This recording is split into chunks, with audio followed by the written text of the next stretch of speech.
बिस्मिल्लाहिर्रहमानिर्रहीम। अस्सलामु अलैकुम वरहमतुल्लाहि वबरकातुहू। ख्वाब में दही देखना।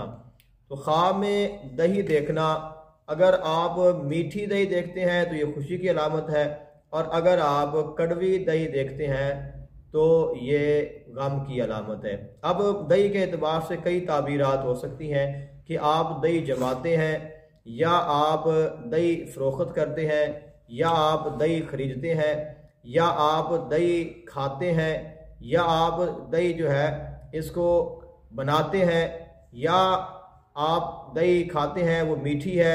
या वो कड़वी है, या आप दही की आगे लस्सी बनाते हैं। तो दही के एतबार से कई ताबीरात हो सकती हैं। तो मुख्तसर मैं अर्ज़ करता हूँ कि अगर आप ये देखते हैं कि आपने दही जमाया है तो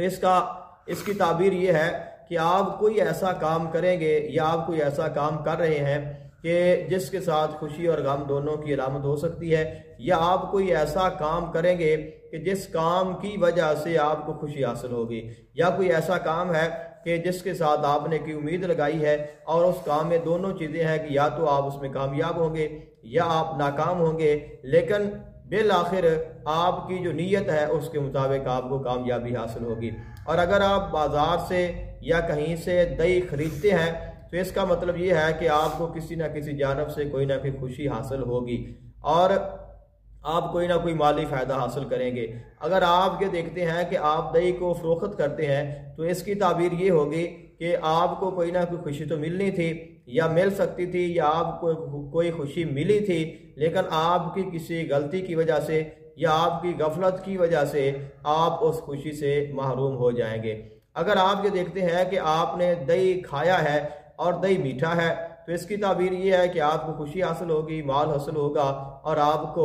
कुशाइश से जो रिस्क है वो हासिल होगा। अगर आप ये देखते हैं कि आपने दही खाया है लेकिन जो दही है वो खट्टी थी, उसमें करवाहट थी, बदमज़ा थी, तो इसकी ताबीर ये है कि आपको गम आएगा या परेशानी आएगी या आप किसी बीमारी का शिकार होंगे। और अगर आप ये देखते हैं कि आपने दही की लस्सी बनाई है तो इसकी ताबीर ये है कि आपको कोई ना कोई खुशी तो हासिल होगी, लेकिन आप उस खुशी को जिस कदर उसको रखना चाहिए था आप उसको नहीं रख सकेंगे, लेकिन फिर भी बिल आखिर कुछ ना कुछ आपको उससे ज़रूर हासिल होगा।